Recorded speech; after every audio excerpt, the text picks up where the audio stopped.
Bonjour Quentin. Bonjour Isa. Euh, mais déjà, je vais te laisser te présenter. Ouais, avec plaisir. Écoute, comment me présenter?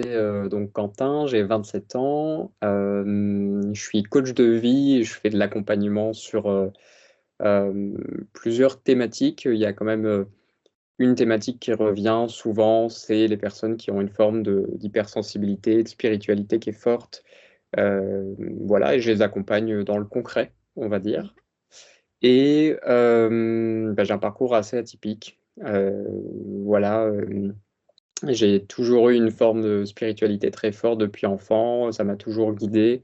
Euh, et puis j'ai été amené, voilà, à avoir un parcours de vie un peu en zigzag, donc qui a été très Ouais. riche, mais en même temps qui a été du coup aussi très difficile parce que quand il y a une forme de spiritualité forte, on peut avoir un sentiment d'incompréhension, se sentir très, oui, très incompris, très différent, très dans la marge. Donc ça a été quelque chose qui a pu me faire souffrir un peu pendant un temps, et puis avec lequel je fais un peu plus la paix aujourd'hui parce que voilà, ma vie elle a changé, j'ai équilibré les choses, j'ai compris certaines choses, il y a des crises existentielles que j'ai dépassées aussi. Et puis je pense que ce qui fait du bien aussi, c'est de se rendre compte que euh, voilà, tout est juste, mine de rien, et que malgré toutes les épreuves, il y a toujours du positif plus loin si on se fait confiance, si on écoute un petit peu plus la voix de son âme, son intuition, ses aspirations profondes, qu'on donne la vie à son bon pilote, comme je dis souvent. Je dis souvent, il y a deux pilotes. Il y a le mauvais pilote, c'est le mental, et c'est celui qui peut nous envoyer euh, complètement dans le bas-côté. Et puis, il y a notre âme qui n'a pas un GPS très clair pour nous, mais qui sait très bien nous emmener. Et donc, voilà. Voilà, je ne sais pas si c'est la meilleure présentation que j'ai faite de moi, mais en tout cas, voilà, je pense que je peux me présenter comme ça. Bah écoute, si c'est celle qui vient aujourd'hui, c'est la bonne présentation pour toi aujourd'hui. Donc, bravo, déjà, merci pour ce partage. Et Mhm. là, tu disais que tu avais que tu as toujours été dans la spiritualité, mais que ça a été compliqué pour toi, Mhm. étant enfant. Qu'est-ce qui était compliqué pour toi dans cette spiritualité enfant? C'est plutôt le manque enfin, je comprenais pas le pourquoi les gens étaient comme ça. C'est-à-dire quand je dis pourquoi les gens étaient comme ça, il y avait beaucoup, alors les adultes, en fait, pourquoi les adultes peuvent être aussi violents, par exemple, voilà, pourquoi il y a autant de violence, par exemple, et puis pourquoi il y a ce décalage un peu. Moi je comprenais pas et c'était plus fort encore quand j'ai commencé à grandir, ce rejet un peu de la spiritualité. Moi, je comprenais pas ça quand j'étais au collège, notamment, et puis même un petit peu avant ça. Hein. Mhm. Pourquoi j'entendais un peu ces formes il n'y a pas de nom comme ça, genre religion bashing ou spiritualisme bashing, je sais pas, mais tu vois, ce côté, nous on croit que la science, on est cartésien, on croit que ce qu'on voit. Et pour moi, en fait, ma perception, hein, c'était, ce sont des gens qui sont malades spirituellement, en fait. Parce que moi, ce que je vis, ça résonne pas. C'est comme si j'entendais parler des gens, mais tu sais, qui avaient une forme euh, qui n'était pas en bonne santé spirituelle, en fait. C'est comme ça que je le dirais. Moi, je le percevais vraiment, je me disais, mais pourquoi ils sont malades spirituellement, en fait. Et du coup, ça générait un peu de conflit chez moi parce que il y avait quand même une intuition chez moi que la science n'est pas l'opposé de la spiritualité, mm, mais que là, en fait, il manquait quelque chose. Donc, Mhm. voilà, je pense que à partir du collège, j'ai été un peu plus en confrontation, un peu voilà, mal. Euh, et puis après, c'est vraiment avec le temps, quand je suis passé par, j'ai eu un petit cursus dans la philosophie où j'ai compris qu'en fait, on peut tout à fait être rationnel, en fait, et on peut parler de tout à partir du moment où on maîtrise son sujet. Et c'est à partir de là où j'ai commencé à être un petit peu plus en paix avec ça et à me dire, voilà, il y a un pont de communication qui peut être fait entre la spiritualité et pourrait dire le commun des mortels, un peu tout le monde. Voilà, donc c'est vrai que ça a été, ouais, ça a été difficile quand même de me sentir à la fois en très grande connexion et en même temps comme largué dans un monde où c'est super violent, les gens sont coupés de leur connexion, sont fermés. Et en plus, il y a certaines personnes, surtout les hommes, donc c'était pas facile aussi parce que dans le milieu de la spiritualité, c'est quand même très féminin. Et donc, voilà, voir tous ces hommes parfois, moi je crois que ce que je vois, moi je suis cartésien. euh, En fait, ça a été, voilà, ça a été difficile pour moi à vivre, un petit peu. Ouais, tout ce côté un peu, j'allais dire, peut-être un peu féminin en toi ou très connecté à toi. C'est vrai que les hommes, ils sont dans le côté un peu plus yang où on y va, on se coupe, on ne s'écoute pas, etc. Donc toi qui es dans, je m'écoute, j'écoute mon cœur, je suis connectée à mon cœur, je suis connectée à mes sens. Ça, c'est quelque chose qui n'a pas été facile pour toi de vivre au quotidien, en fait. Mm. Ouais, et puis le côté aussi, bah, du coup, relationnel, parce que Oui. quand tu as cette spiritualité forte, tu peux être un peu l'enfant dans la lune qui va peut-être te parler à Dieu le soir ou à ses anges ou aux animaux, aux plantes, à la nature, mais t'as pas vraiment d'amis, enfin de vrais amis avec qui tu partages tout ça. Donc j'ai un peu grandi, je me suis un peu élevé à l'horizontale, tu vois, c'est-à-dire pas trop avec les autres. Oui. Euh, et voilà, et c'est là où après, à partir du lycée, j'ai eu la chance de pouvoir avoir un parcours un peu différent où ouais, j'ai pu un peu respirer, rencontrer d'autres personnes et partager aussi un peu plus bah, cette valeur de spiritualité avec des amis. Puis après, j'ai voulu aussi bah, voilà, essayer de trouver d'autres personnes comme moi qui étaient jeunes et avec une forme de spiritualité forte. Parce que bah, c'est pareil, quand tu as une spiritualité assez forte, je me suis rendu compte, souvent, c'est des personnes un peu plus âgées qui sont familières avec ça. Donc, j'ai beaucoup erré dans, dans différents milieux où voilà, je pouvais rencontrer des gens comme moi, mais rarement des gens de mon âge. Voilà. Oui, mais c'est vrai que là, je trouve que c'est peut-être plus facile en ce moment d'en parler. Les gens, il y a une communauté qui s'ouvre. C'est vrai qu'Internet aide aussi avec tout ce que l'on voit sur YouTube ou les réseaux sociaux. Il y a quelque chose qui est en train de s'ouvrir, alors qu'avant, c'était, on n'en parlait pas ou on disait, ils sont, enfin, voilà, ils sont un peu barrés, quoi. Donc, il y a cette chance-là en ce moment, je trouve, que de s'ouvrir et qu'on peut vraiment que vraiment la spiritualité est en train de prendre une place et qu'on arrive de plus en plus à connecter entre nous. Et je trouve que ça fait du bien parce qu'on se sent moins seul dans ce milieu-là où avant on pouvait, comme tu disais, on pouvait errer et se sentir très seul. Ouais. Oui, et puis on a une époque en plus qui est formidable, Isabelle, tu vois, c'est on a aussi toute la partie, tout le volet science scientifique qui Oui, aujourd'hui, et je vois ça un peu dans tous les domaines, le grain de livret est séparé, on a beaucoup plus de, de scientifiques qui aussi viennent apporter des éclairages. Je pense notamment à Philippe Guillemant ou à Nassim Haramein ou d'autres personnes voilà, qui sont pointues, enfin investies, pointues dans leur sujet et qui apportent des très belles contributions sur la compréhension de plein de choses. oh, Et puis c'est vrai que Internet nous permet aussi de rendre euh, plein de connaissances de différentes cultures, dans différentes langues, accessibles et accessibles à tout le monde. Donc c'est tout autant de pièces de puzzle qui sont aujourd'hui préhensibles, tu vois, pour les gens. Et tout à fait. voilà. Donc ouais, c'est une très chouette époque. Bon, Mm. mon enfant intérieur est très heureux de voir ces changements aujourd'hui. Tu m'étonnes. C'est vrai que ça fait du bien, ça fait du bien. Et c'est vrai il y a tout ce côté scientifique qui est aussi en train d'apporter des explications et du contenu et qui fait que voilà, ça commence à être pour les personnes qui disaient non mais moi je crois que ce que je vois, ça peut commencer aussi ils peuvent avoir une autre vision aussi grâce à ces personnes-là et c'est plutôt chouette quoi.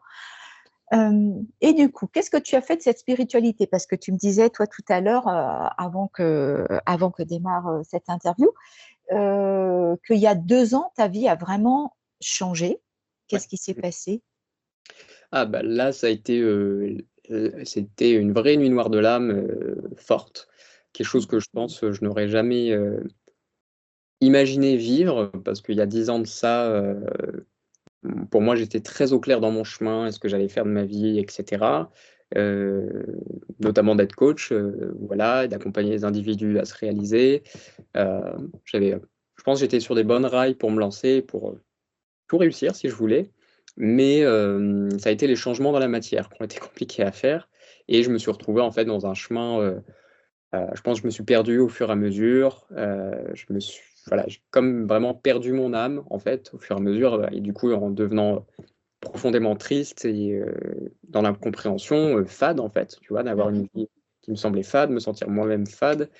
Et comme si ça m'échappait. Puis un jour, arrivé le moment fatidique, hein, j'ai fait un burn-out avec un infarctus fort qui m'a un peu projeté de l'autre côté. Et puis là, en fait, ça a été extinction, plus de son, plus d'image. J'ai vraiment vu comme ma vie qui venait de se brûler. Tu vois, quand on dit brûler la vie par les deux bouts, voilà, moi, j'ai vraiment vu mon inconscient qui envoie une petite corde qui se brûle par les deux bouts et qui s'éteint. Et là, une forme de petite voix, je ne sais pas trop d'où, je ne sais pas de quelle origine, à la limite, pas très grave, me disant ok, tu as eu une vie, voilà ce que tu as fait de celle-ci, est-ce que tu veux faire la deuxième? Et alors là, vraiment, première chose que je me dis, je pleure, je me réveille en pleurant et je dis non, je veux pas mourir, je veux, là, peu importe ce que mon entourage pense de mes choix, là, ce qui est prioritaire pour moi, je prends mon sac à dos, j'appelle mes amis, puis je pars voyager, quoi. Je pars voyager, je fais ce pourquoi je suis fait, ce à quoi j'aspirais depuis 10 ans. Parce qu'en fait, là, quelque part, ce qui vient de se passer, c'est que je viens de mourir et je ne veux pas mourir en ayant pas fait ce pourquoi je suis là. Et je pense que la grande prise de conscience, ça a été, et je pense que c'est le message que je peux dire à tout le monde, hein, c'est la mort, ça fait pas peur. Par contre, ce qui fait profondément peur, c'est ne plus avoir accès à son corps, son incarnation et la possibilité en fait d'accomplir ce pourquoi on était là, accomplir ses rêves. Et c'est ça qui est prioritaire en fait. C'est pas le blabla du mental et les peurs du mental. C'est vraiment, voilà, moi, à ce moment-là, je me suis senti partir de l'autre côté, mais sans pouvoir accéder à mon corps, mes relations et vraiment, en fait, j'ai refusé, que ça continue comme ça. Donc ça a été une expérience assez forte et du coup, ça a été le déclic après pour, faire des choix en fonction de son âme et plus en fonction de son mental. Donc ce qui fait que, voilà, et après il y a eu plein de belles synchronicités qui sont arrivées. J'ai intégré Paradox et ça a été le meilleur choix un des meilleurs choix. Enfin, je me suis remis en phase avec, le Quentin d'il y a 10 ans, qui savait ce qu'il voulait faire et depuis je fais honneur à tout ça. Voilà. Bravo, bravo, bravo, c'est génial. Parce que là, donc tu nous as dit que pendant 10 ans, en fait, c'est comme si tu t'étais perdu pendant ces 10 ans. J'ai entendu que c'est comme si tu t'étais éteint. Ouais, Et ouais, qu'est-ce que tu as fait pendant ces 10 ans pour t'éteindre? Pour pas suivre la voie de ton âme, puisque enfin, tu nous as partagé que petite, tu étais très dans la spiritualité, que tu comprenais pas le monde des adultes, la violence, etc. Qu'est-ce qui fait que pendant ces 10 ans, tu n'as pas hem, écouté ton âme, justement? ouais, je pense qu'il y a eu plusieurs, facteurs, pour moi, il y a eu des incompréhensions, que j'ai pu avoir, sur, certains événements, tu vois? Qui ont fait que, un peu une forme de petite colère, une petite colère d'enfant du ciel, quoi, qui se demande pourquoi, l'univers, là, ne va pas dans le sens de ses aspirations profondes.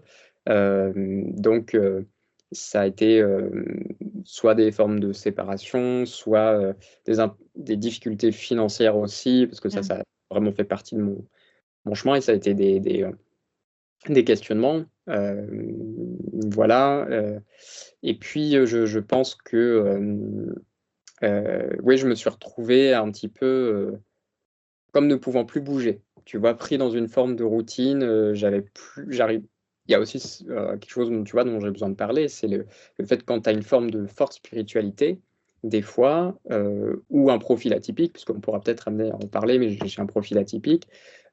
Des fois, se faire des relations, c'est très très compliqué. Du coup, on est facilement dans l'isolement. Et moi, je pense que c'est ce qui m'a retenu, tu vois, qui m'a fait stagner, c'est que du coup, me socialiser, c'était compliqué. Et du coup, je suis resté un peu dans mon monde. Et puis, il y a eu aussi, en effet, je pense à un moment donné, la question de comment on gagne sa vie aussi, tu vois, qui n'est pas du tout évident dans notre époque, sur notre contexte, etc. Puis il n'y a pas vraiment d'éducation financière qui est faite à l'école, c'est-à-dire que si on n'a pas eu une famille qui nous l'apprend, il faut qu'on l'apprenne par soi-même. Et moi, c'est vrai que ben voilà, de pouvoir réconcilier la spiritualité, par exemple, avec la vie matérielle et financière, ça a été aussi, je ne sais pas si je peux dire un challenge, parce que j'ai vraiment apprécié le parcours, mais en attendant de tout comprendre, comment on réunit les deux, on va dire, ben voilà, faut aussi être face à des réalités de pouvoir manger à sa faim, pouvoir payer son chauffage quand il fait très, très, très, très, très froid, par exemple. Voilà. Et puis, ouais, c'est ça en fait. Moi, je pense que ça a été vraiment le challenge de OK, je veux faire des choses dans ma vie et je comprends à un moment donné que mon besoin de contribution, il n'est pas nourri, ou de concrétisation de ma vie, j'arrive pas à le nourrir. Pourquoi? Bah, parce qu'à un moment donné, faut des moyens financiers ou des moyens humains, parce que il y a plusieurs manières de vivre sa vie, hein, mais du coup, moi, ça a été un peu les deux challenges. Comment m'entourer au niveau des relations et comment développer une activité ou être dans un métier où on est aligné. Parce Tout à que fait. Des fois, voilà. c'est pas, voilà, des fois, c'est pas facile, bah, comme tu dis, de travailler pour se nourrir et en même temps d'être dans sa spiritualité. Des fois, on a du mal à aligner les deux et ce qui peut nous perdre, justement. Ce qui Ouais, et puis tu vois, en plus, alors moi, c'est pas tellement quelque chose que j'ai eu, mais je sais, tu vois, je remarque qu'il y a beaucoup de gens, parfois, qui sont vraiment dans de l'opposition à la question financière parce que ce serait pas spirituel. Mmh, Alors qu'en fait, l'argent, c'est quelque chose de neutre. Et donc voilà, c'est là où il a besoin d'équilibrer des perceptions, beaucoup de choses par rapport à ça. Euh, mais oui, bref, peut-être qu'on sera amené à parler plus loin de ce sujet-là. En tout cas, moi, c'est vrai que la question financière, notamment, a été à un moment donné le point de blocage, parce que comme si j'avais une épreuve karmique, tu vois, ou quelque mmh. chose à comprendre, en fait. Et avec le temps, je l'ai compris. Enfin, j'ai compris certaines choses, j'ai peut-être pas tout fini de comprendre, mais c'est vrai que, tu vois, ça m'a amené à faire des choix aussi contre mon âme. Tu vois, et je me pardonne beaucoup, hein, je suis en paix avec ça et je sais que ça fait partie de mon évolution. Mmh. Mais tu vois, des fois, j'ai dû être face à des dilemmes moraux, des dilemmes presque même identitaires, parce que quand on se forge certains principes, qu'à un moment donné, les principes ne marchent plus, bah, ça demande de se re-questionner.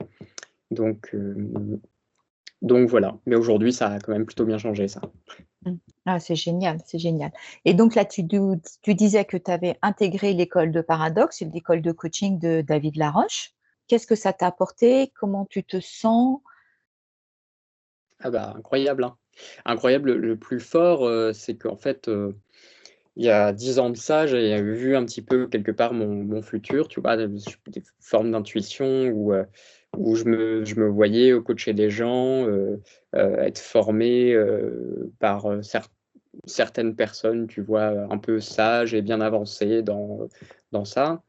Et en fait, moi, ce que ça me je pense le plus grand cadeau que ça m'a apporté, ça a été la confirmation qu'il faut écouter son âme. Et en fait, je dis que c'est le plus gros cadeau parce qu'en fait, ça permet à la fois, moi, de pouvoir accompagner, sur cette question de lâcher prise qui est, voilà, qui pour moi est indispensable si on veut changer sa vie. Mmh, Hem Et puis, aussi, en fait, un vrai guide pour ma vie de comment est-ce qu'on avance vraiment dans la vie.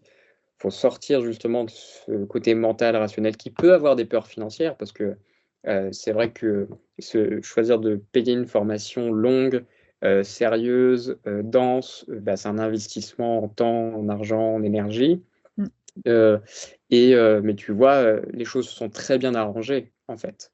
Donc, c'était pas du tout un choix rationnel si on n'est que, entre guillemets, logico-mathématique, axé sur les chiffres et dans la rationalité. Par contre, c'était le meilleur choix du point de vue de ma vie et tout s'est arrangé après. Donc, si j'avais écouté mes peurs, je serais resté dans la vie que j'avais avant et j'aurais jamais bougé.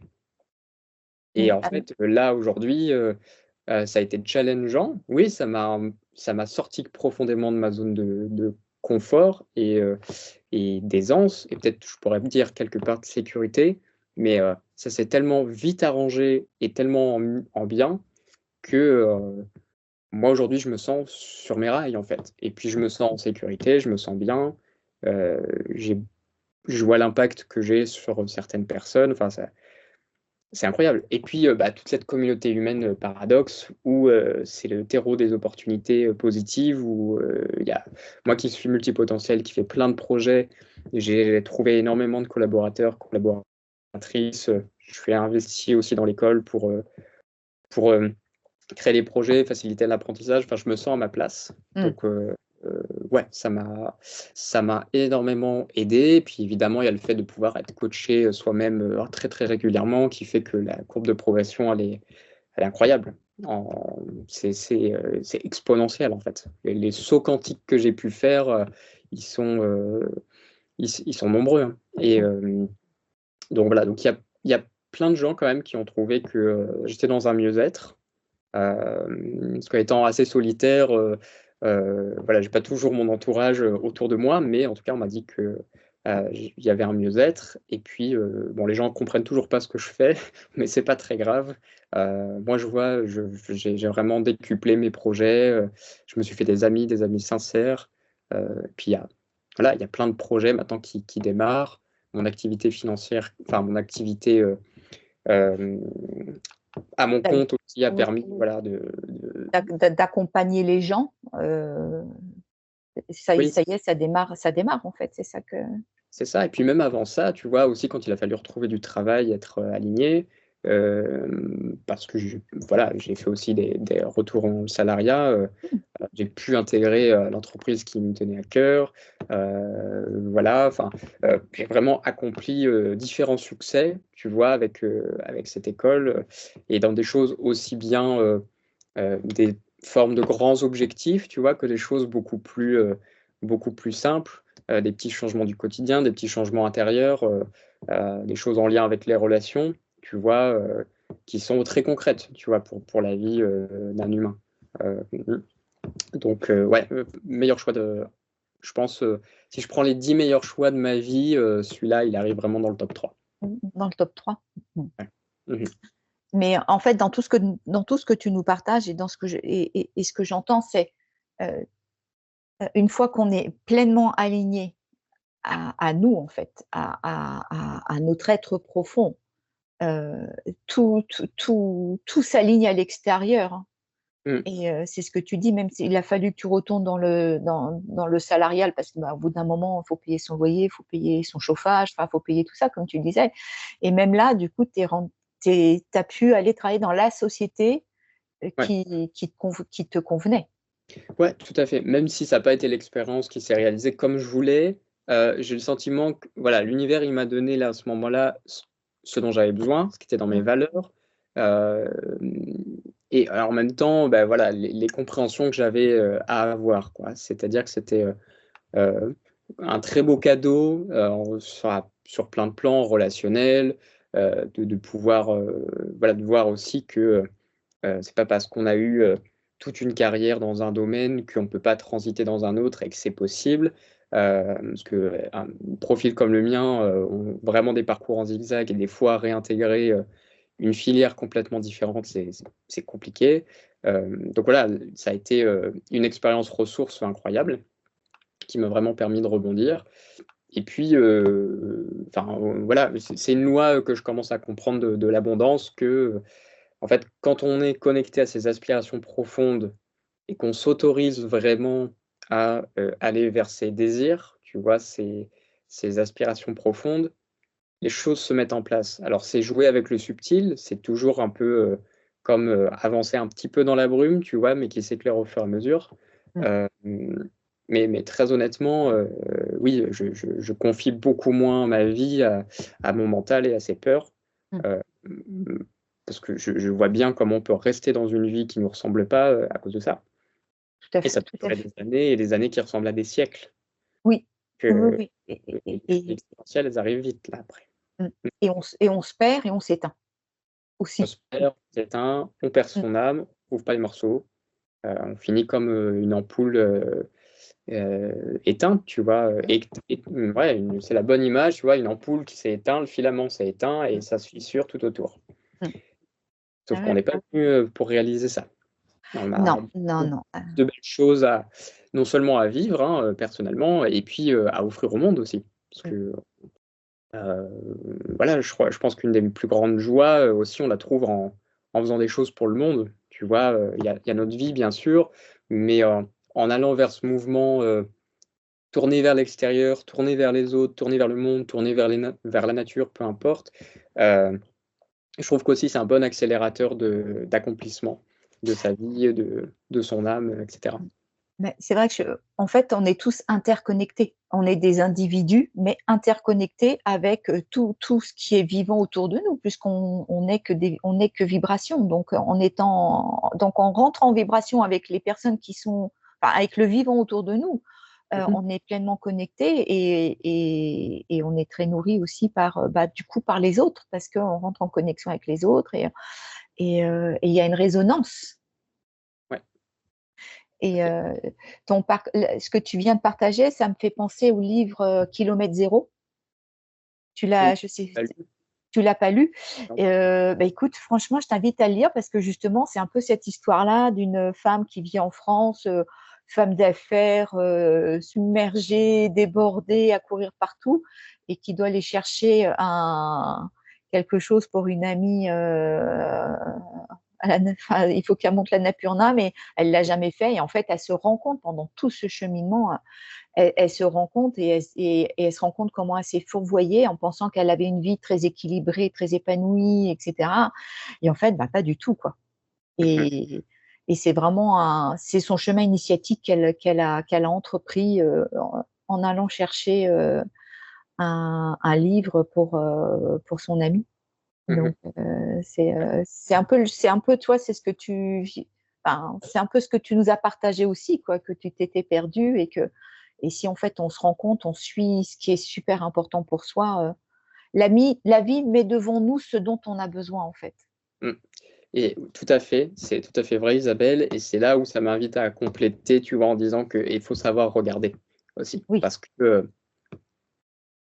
on a les réponses en nous, on a les réponses des fois à l'extérieur, mais c'est de quelle manière je m'écoute, j'écoute aussi ce qui est autour de moi, de quelle manière je regarde les choses aussi. Euh, Tu vois, en fait, changer notre vie, c'est un rien d'être fait, en fait, souvent. Il y a des choses à s'apporter. C'est souvent une question de s'ouvrir, tu vois. Je reviens toujours à ça, mais de sortir du langage du mental, là, qui ne peut faire qu'à partir de ce qu'il a. Donc, c'est quand même très limité. Et voilà, et d'ouvrir, d'avoir le courage de de naviguer. C'est ça, en fait, moi, la compréhension que j'en ai eue, parce que j'ai eu plusieurs expériences, des épreuves très difficiles, souvent en milieu d'année, voilà, comme une espèce d'épreuve karmique pour comprendre quelque chose. Et de ce que j'en ai retiré de tout ça, c'est vraiment voilà, d'apprendre à naviguer, de naviguer avec discernement surtout, parce que c'est pour moi prioritaire et indispensable. Euh, de voir, et c'est beaucoup ce qu'on apprend chez Paradox, et c'est pour ça que c'est la très bonne école pour moi, et c'était très bien que je la fasse après toutes ces expériences de vie que j'ai eues, où j'ai dû toujours défendre mon discernement, et en même temps je l'ai perdu par moments. Tu vois, de voir que tout n'est pas tout blanc ou tout noir, et que c'est un peu, moi je pourrais le synthétiser avec le symbole du yin et du yang, tu vois. Oui, oui. Il y a des avantages, des inconvénients dans chaque chose. Euh, on peut voir le bien quelque part, mais c'est toujours important de regarder, OK, qu'est-ce qui, dans le bien que je vois, c'est quoi la part un petit peu opposée à ça là que ce soit chez des individus, que ce soit dans un lieu, que ce soit dans un travail, et c'est pour ça qu'équilibrer les perceptions, le regard qu'on a sur les choses, je trouve que c'est prioritaire quand on est, dans des difficultés, tu vois, pour avancer et qu'on s'oriente aussi. Et c'est pour ça que le discernement, c'est une valeur que je veux transmettre à travers mon accompagnement de coaching, notamment pour des gens qui sont justement dans la spiritualité, parce que je trouve que voilà, pour certaines personnes, tu vois, ça peut être le refuge, des fois, la spiritualité. Or, c'est pas la bonne. Ça peut être un petit peu dangereux, tu vois, de manquer de discernement justement par rapport à ça. Moi, c'est la chance que j'ai eue parce que la spiritualité, je suis venu avec enfant. Donc, c'est pas des gens de l'extérieur qui sont venus quelque part me montrer une voie à suivre ou autre. Ça a toujours été une fidélité avec moi. Et je pense à peu près, enfin, dans le domaine de la spiritualité, c'est moins le cas des relations, mais dans la spiritualité, quasiment toujours eu du discernement sur justement les gens qui viennent me voir pour parler de spiritualité ou même, tu vois, certes, dans les perceptions extrasensorielles, la voix que j'entends là, tiens, il se fait passer pour un guide, je suis pas sûr. Voilà. Et en fait, ça, c'est pour ça que je défends aussi, tu vois, cette valeur de discernement et de qualité aussi, voilà, dans l'accompagnement que je veux amener et que j'invite les gens euh, à développer leur discernement, mais c'est dans tout. C'est pas juste la spiritualité, moi, c'est un domaine où ça a été plus facile, mais tu vois, par exemple, les relations, ça a été plus compliqué parce que quand tu es quelqu'un de gentil, que tu as été un peu seulement, etc., parfois tu peux avoir des gens qui viennent vers toi et les voir comme des amis, puis en fait finalement il s'avère que tiens, c'était peut-être pas tellement des amis. Donc voilà, mais on peut pas être bon partout. Moi, c'est ce que j'ai dû apprendre. Donc les relations toxiques avec les gens, puis les relations toxiques avec les lieux aussi. Parce qu'on peut trouver un lieu très beau, mais en fait, juste parce que, je ne sais pas, hein, il y a des belles couleurs, il y a un jardin, il y a quelque chose de beau, mais si les énergies sont mauvaises, non, Ça fait pas tout. c'est pas pour ça. Non, ça fait pas tout la beauté du lieu. Parfois, ouais, il vaut mieux être dans un lieu qui peut être moche, mais on se sent bien. Voilà, je peux faire le parallèle, tu vois, avec parce que tant plus souvent les questions des femmes, notamment, qui ont été avec un pervers narcissique, etc. Un homme très beau, très avenant, puis finalement la relation tourne sur beaucoup d'emprise. C'est pareil avec les lieux aussi. Un lieu, ça peut tout à fait être ce genre de relation, on a un coup de foudre, et puis on n'arrive plus à le quitter après. Ah, tiens, pourquoi qu'est-ce qui fait qu'on n'arrive plus à le quitter? Moi, ça a été justement un peu une épreuve que j'ai eue voilà, à traverser, qui aujourd'hui m'invite à beaucoup plus de mouvement et de discernement, justement, dans la vie.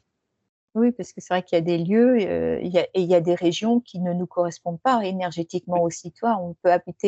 On peut aimer une région parce que, il fait beau ou on est à la montagne, on est à la mer, quelque chose et en fait, la région, énergétiquement ne nous correspond pas. Ouais, et c'est pour ça, tu vois, et merci Isabelle, parce que ça me permet aussi de passer le message, important d'écouter ses ressentis. Qu'est-ce que je ressens? Mmh. Parce que par exemple, des gens, voilà, qui sont, et j'en entends, hein, qui vont rester à un endroit depuis 10 ans parce qu'il y a le travail. Oui, mais si ça fait 10 ans et que ton âme est éteinte, et que tu me dis que, tu me parles de cette région, je ne sais pas, en Espagne ou n'importe où, pourquoi tu y vas pas? Et souvent, on se rend compte que, voilà, les gens sont, un peu comme, sous emprise et au moins sous l'emprise de leur peur et de leur mental. Et puis après, le pire, la zone de confort, qui fait qu'on est tellement habitué que, en sortir, devient quelque chose qui peut nous effrayer et alors qu'en fait, il y a plus de peur que de mal, souvent, hein, à déménager ou à changer de travail ou parfois, c'est pas des choix faciles, mais à quitter une relation, heu, voilà. Non, il y a rien d'évident, mais c'est vrai que le mental, en fait, on a un mental qui peut être très fort, mais en fait, à la base, il est là pour nous protéger. Oui. Mmh mh. Heu face à une situation qu'on a vécue, qu'on a interprétée, qu'il y a eu une interprétation, voilà, on a interprété quelque chose face à cette situation, une émotion, un ressenti, et après le mental, il dit, bah là, il y a eu un danger, elle a eu peur, il y a eu ci, il y a eu ça, et hop, et il émet quelque chose, et après, si la situation se représente, il fait, ah non, là, attention, danger, et donc, et c'est vrai que sortir de sortir de cette, j'ai l'air un peu de cette prison mentale, mais des fois, c'est pas forcément évident parce qu'à la base, c'est juste une protection c'est des garde-fous qu'il met. Mais il faut se rendre compte que c'est juste des garde-fous et qu'en fait, il faudrait se reconnecter à notre cœur. Mais voilà, c'est pas forcément évident à mettre en place et à accepter. Et parce que là, on est un peu hors des sentiers battus. Ouais, mais c'est pour ça que c'est très chouette qu'il y ait aussi plein de gens qui accompagnent, parce qu'en fait, moi je pense que tout le monde devrait avoir un accompagnant, une accompagnante dans sa vie, peu importe par qui ça passe, mais psychologue ou psychothérapeute ou d'autres formes, Ouais, mais d'avoir des gens, de ne pas être seul en fait, mais d'avoir des gens qui nous aident justement à être accompagnés au changement ou face aux difficultés. Parce que oui, la vie, elle est faite d'épreuves, et puis comme tu le dis, on a un mental qui est là pour nous protéger. Et heureusement qu'il est là aussi, hein. Ah oui, Parce que heureusement qu'il est là. voilà, Mais, c'est mais des fois, il faudrait arriver à lui dire, chut. c'est ça. Savoir Là, en fait, pas lui confier toute sa vie en fait, il a son rôle, et c'est Johann Rana-Zamaë qui disait ça, et je trouvais cette métaphore super bien, quand je me souviens la première fois qu'elle me parlait, je crois que j'avais 16 ans, quelque chose comme ça, j'avais été la voir en conférence. Et elle disait, le mental, c'est Bouboule, en fait. C'est comme un chien, tu vois, qui est là comme pour protéger son maître, mais en fait, tu peux pas le laisser t'embarquer avec la laisse, tu vois. Ah non, voilà, il peut être là pour te défendre, mais faut lui éviter l'emballement qui fait que il aboie tout le temps. C'est, c'est ça. voilà. Mais ça peut être un compagnon absolument super si on sait, voilà, lui laisser la bonne place. Voilà, il peut nous Ben, rendre, il ouais. peut nous Alors moi, en protéger. fait, je lui ai donné un nom, Ah OK, tu intéressant. vois? Parce qu'avant, pareil, toi, j'étais très dans le mental, donc moi, je lui ai donné un nom et quand je vois que c'est trop présent, je lui fais: «Non, mais là, chut, Ouais. je sais que tu me protèges, je sais que, mais là, pour l'instant, je sais que je suis, bien et que je ne risque rien, donc tu peux rester tranquille». Et alors c'est vrai que, ça fait un peu bizarre quand on le partage comme ça, mais ça fonctionne plutôt bien comme toi, comme la personne que tu as été voir qui l'appelait Bouboule. Bah, donc voilà, c'est comme donner un nom à c'est comme une entité, à ce mental et lui dire: «Bah là, moi, je sais que je suis pas en danger, donc ne t'affole pas, reste calme», et ça le rassure et du coup, il peut être moins présent. Mmh. Oui, et puis c'est pas être fou, tu vois? Parce que des fois, les gens ont peur un peu de faire ça, comme si, ils étaient bons pour l'asile. Mais non, c'est comme un outil, en fait, c'est comme quand on fait de la respiration, heu, oui, la respiration, c'est quelque chose d'automatique. Mais, faire de la respiration en pleine conscience, les bénéfices sont importants. C'est pas pour ça qu'on est fou, tu Ah vois? oui, oui, oui, oui, oui. Faire de la C'est cohérence cardiaque, quand on voit les bénéfices que ça a, cette cohérence cardiaque, c'est impressionnant. Comment tu restes connecté à cette spiritualité? Est-ce que tu, as des pratiques quotidiennes? Comment c'est, tu fais? Et ben, en fait, moi, je dis que j'ai une spiritualité ancrée. C'est-à-dire que, si j'ai besoin d'aller faire une prière, je le fais, mais des fois, c'est peut-être juste, d'être en pleine conscience, quand je cuisine, tu vois? Ou être à l'écoute de mes besoins, heu, fondamentaux. Après, pour ce qui est justement de rester face à avec ma connexion, alors, moi, ce que j'aime bien faire, c'est que maintenant, c'est la chance que j'ai des amis qui, partagent, une spiritualité alignée, tu vois? Ouais. Ancrée, comme j'aime le dire, et du coup, heu, où on n'est pas, non plus, dans les sphères, voilà, je caricature un peu, mais où justement, d'ailleurs, on n'est pas trop, en phase avec cette manière de vivre la spiritualité. Voilà, on reste simple, donc je passe du temps avec mes amis pour, voilà, rester dans une connexion de cœur aussi avec d'autres êtres humains. Je trouve que ça passe aussi par là. Et puis après, alors c'est vrai que moi j'aime bien mettre des bougies et de l'encens. C'est souvent, c'est un peu une manière pour moi de me remettre en connexion plus simplement, plus facilement. Et puis moi, des fois, je parle à mes guides, tu vois, ou en tout cas ce qui m'accompagne, parce que je sais que c'est toujours là. Voilà, il y a des périodes de ma vie où ça a été plus facile à entendre et à être à l'écoute du subtil. Des fois, ça l'est moins, mais j'ai des périodes de vie où je le suis moins. Et dans ces moments-là, soit je parle, voilà, je dis que je les entends pas trop, mais je reste en connexion. En fait, moi, ça passe beaucoup par là, en fait. Parce que ce serait vraiment ce serait vraiment mentir si je disais que j'avais pas eu une force qui me guide plus subtile autour de moi. Ce serait vraiment mentir. Donc, je sais que c'est toujours là, que ça l'a toujours été aussi, même dans les moments difficiles où j'avais l'impression que c'était pas le cas. Donc, ça passe par là. Après, moi, j'aime beaucoup la nature aussi. Passer du temps dans la nature. Parce que la spiritualité, des fois, c'est vu comme ce qui serait tout là-haut, on ne sait pas trop où, mais en fait, quand tu regardes l'univers, tu vois, c'est de la physique. Et physique, c'est quoi? C'est la nature. Ça vient de physis, qui est la nature. Et pour moi, la nature, c'est quelque part l'expression du réel, tu vois. C'est-à-dire que la nature, c'est la création, quelque part. Elle a son intelligence, sa vie, et je vois pas pourquoi ce serait pas vivant.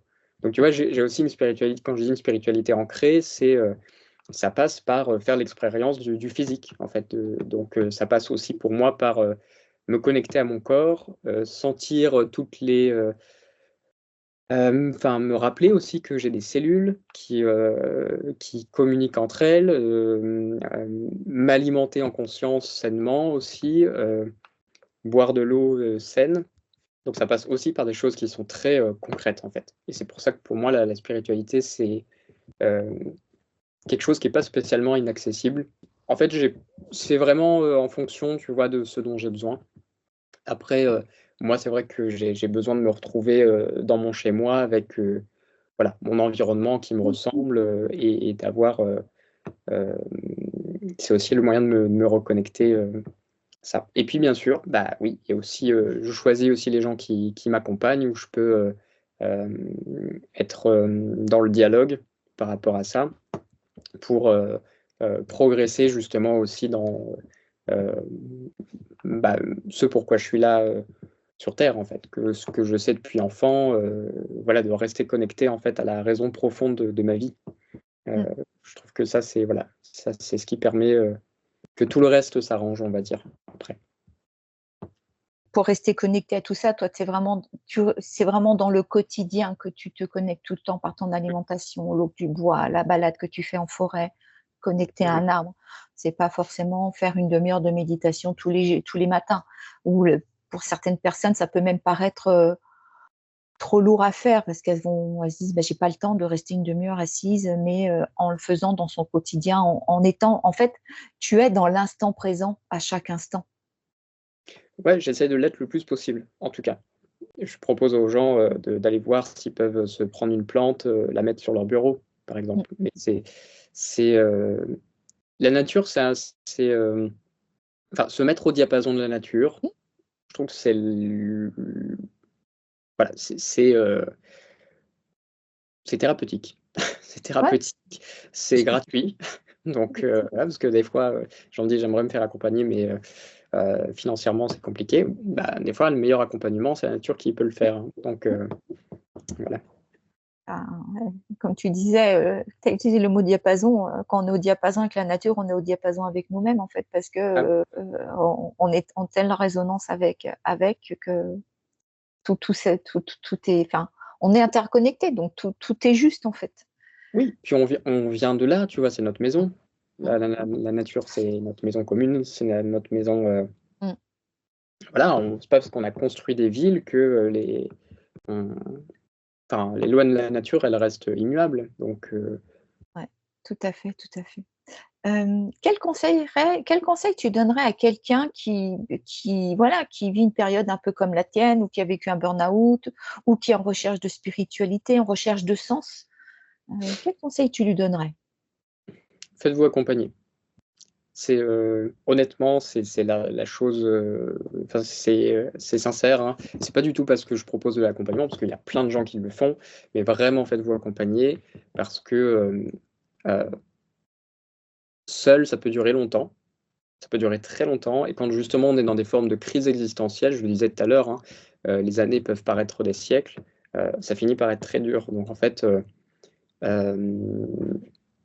j'essaye de voir le message que je pourrais donner à une personne qui justement est en forte crise existentielle et se pose la question, pourquoi je suis là, pourquoi je suis seul, par exemple. Se faire accompagner. Donc voilà, dire, au moins aller sur internet et chercher. Commencer par là. Il y a plein de gens qui créent, alors il y a du bon et du moins bon, mais d'essayer de trouver des livres, se mettre dans une forme de quête, en fait, de quête, et puis après,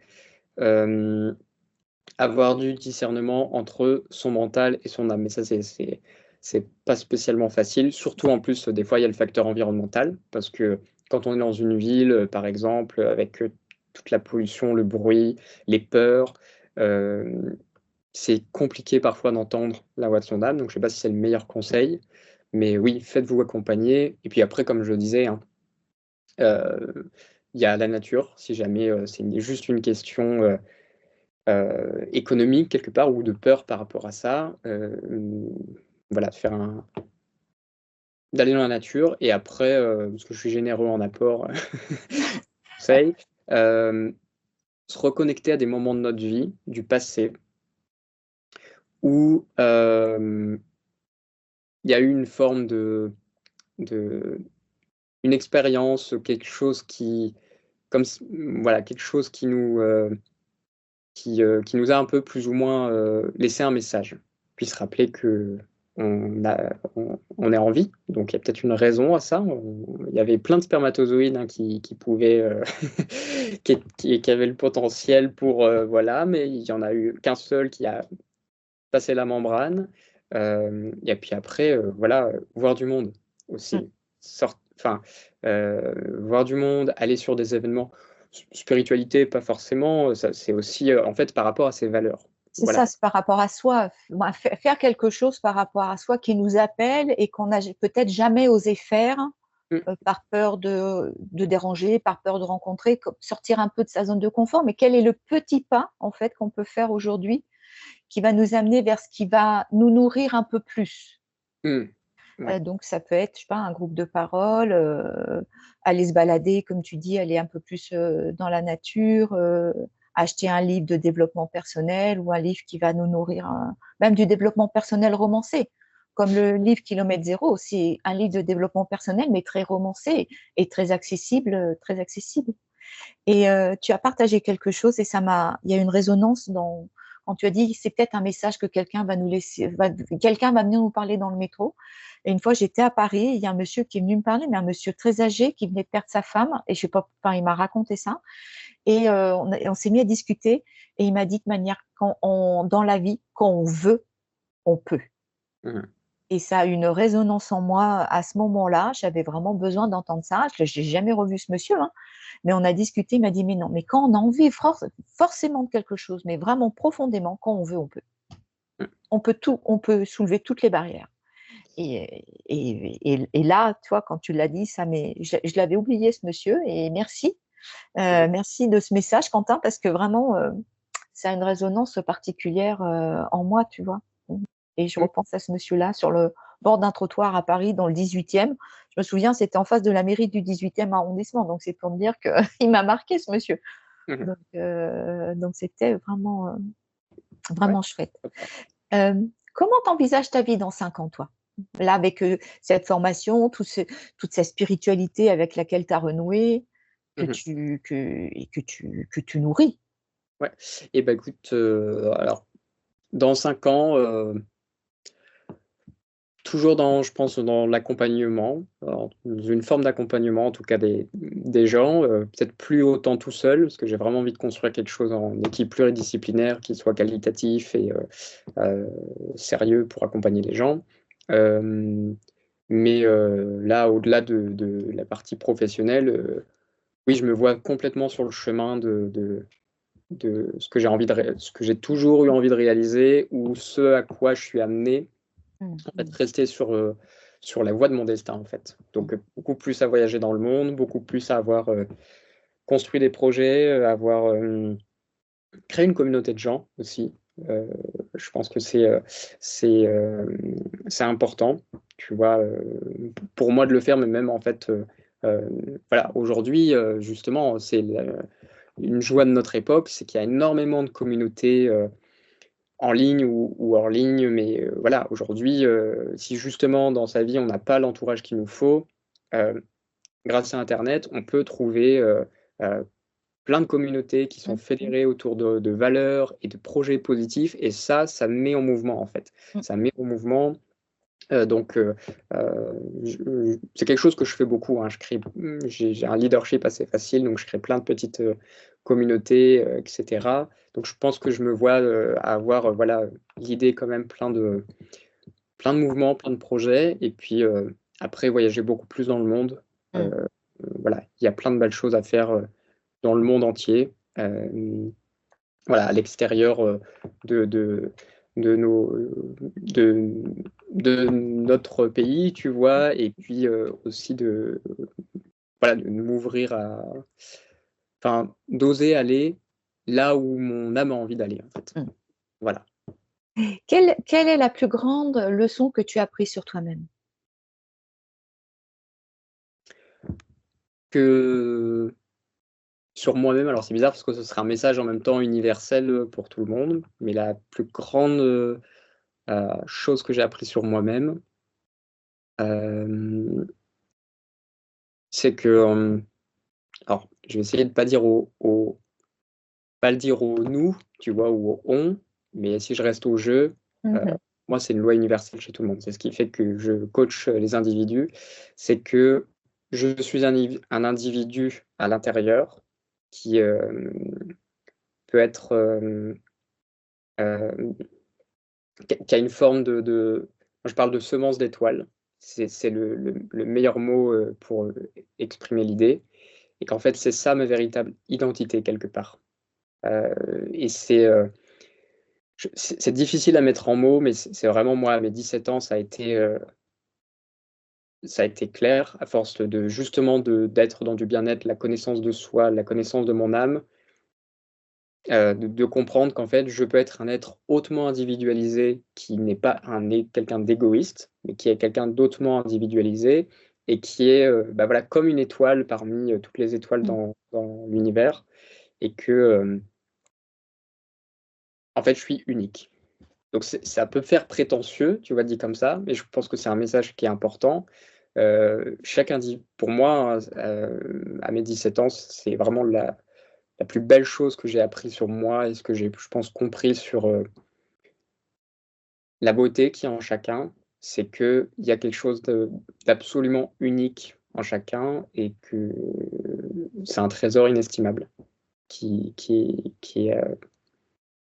Voilà, je suis hyper ému d'en parler. Moi, je pense que c'est la plus belle chose que j'ai appris et compris, parce qu'en fait, voilà, je sais qui je suis. Tu vois? Je te remercie parce que je suis émue aussi. C'est vraiment un beau partage, et en fait, c'est magnifique ce partage, parce que ce que tu as exprimé aussi, c'est qu'on a tous notre unicité, et il faut aller chercher cette unicité. Là, beaucoup de jeunes essayent de de de correspondre à leur star, ou à Pierre-Paul Jacques, ou à rentrer dans le moule, parce qu'autrement c'est compliqué.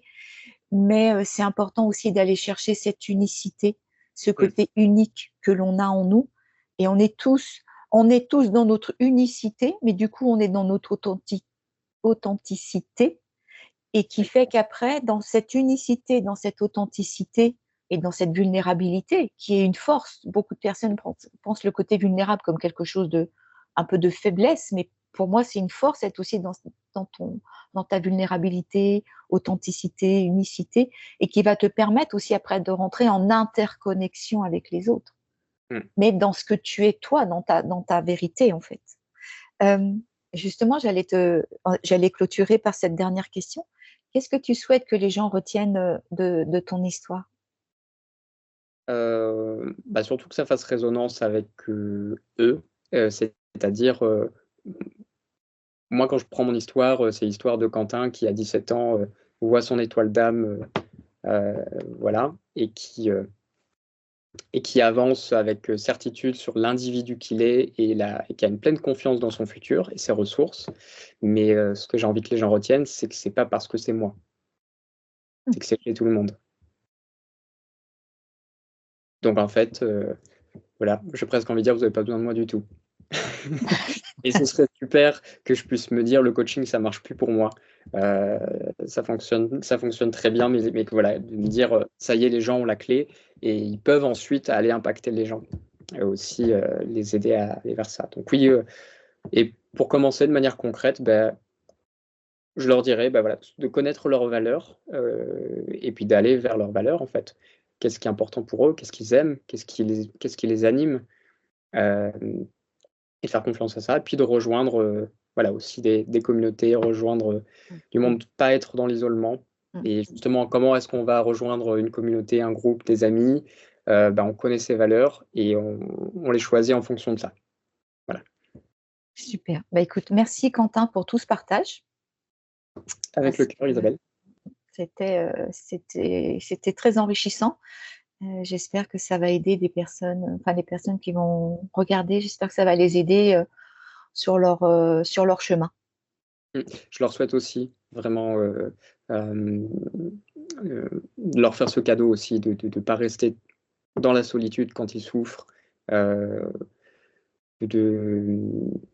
se faire accompagner, trouver quelqu'un de bienveillant, quelqu'un de professionnel aussi, voilà, et qui a des valeurs de non-jugement, de confidentialité, de respect de l'individu et de ses choix, de son libre arbitre.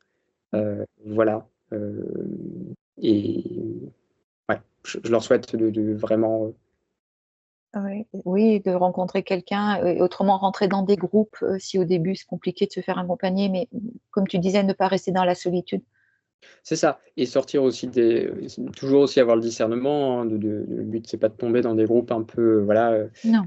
peuvent mettre sous emprise ou autre. Moi je suis tout à fait contre ça, et puis j'aime pas les préjugés que ça donne justement sur la spiritualité et autres. Mais voilà, en fait, de s'écouter eux, leurs valeurs, développer leur discernement, puis avancer. Avancer. Faire des tentatives aussi. Oui. Voilà. Ça marche pas, moi, voilà. S'autoriser à se tromper. Ouais. Bon. Merci Quentin pour De rien. ce joli moment partagé.